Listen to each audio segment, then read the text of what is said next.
If you're buying a home here in Raleigh, you likely know that if your deal falls through, it's going to be expensive and frustrating. So in this video, we're reviewing the two most common ways your purchase can fall through and the steps you can take to prevent it.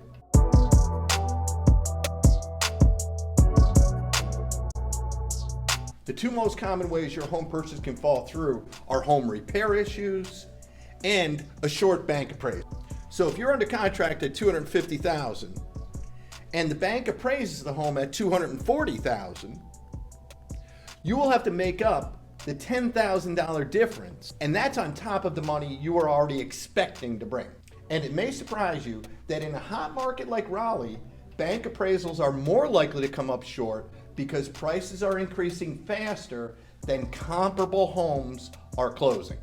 So a pro tip before you make an offer is to check there are good comparable sales or comparable pending sales that are on track to close. This is a good strategy, but keep in mind, bank appraisers are going to select the comps they feel are right, so it's not a guarantee. The offer you submit on any home should be close to the sales price of recent comps.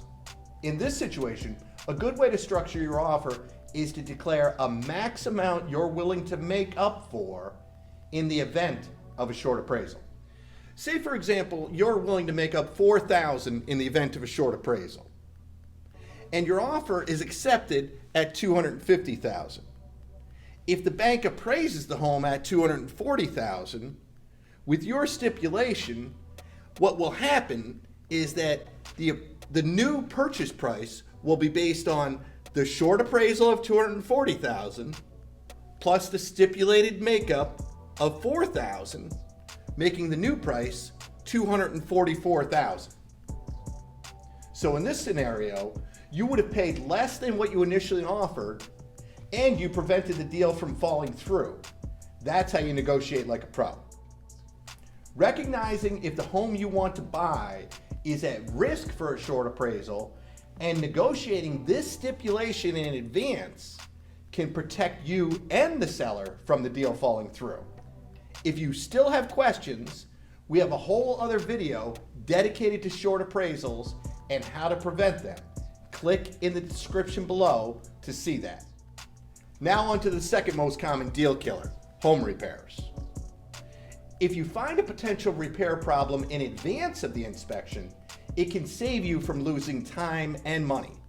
The problem is, anyone who's excited about a house they want to buy can easily overlook something simple that can be costly. That's why we've prepared a complete checklist to help you identify potential problems before you make an offer.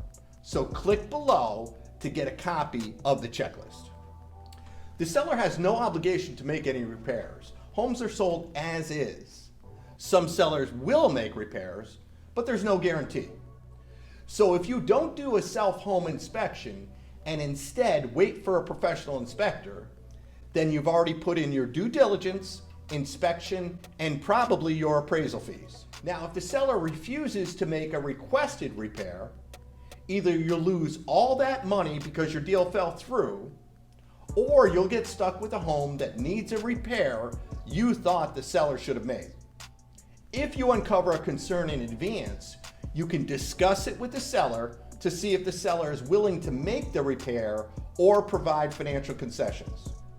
At a minimum, you'll also get to know the seller's viewpoint on making repairs. So if the seller is firm on selling the home as is, and you want a home that's move-in ready, then that deal isn't going to work.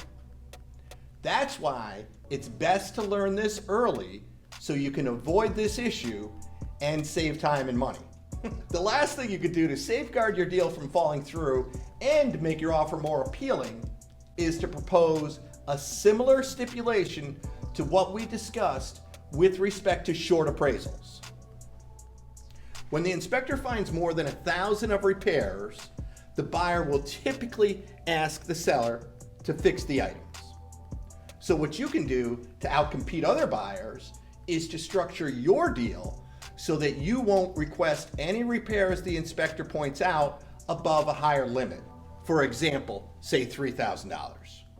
If other buyers don't make a guarantee like this, it can make your offer look more appealing. Being prepared for these common situations will set you apart as a buyer, and you'll be confidently negotiating like a pro. So that's the two most common ways a home purchase can fall through, and how you can safeguard your offer by negotiating the right stipulations in advance.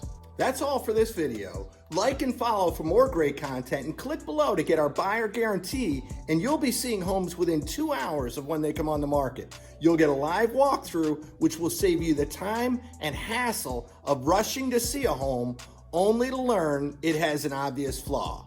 Click in the description below and fill out your info to get started. Thanks for watching, and get ready to buy your home like a pro.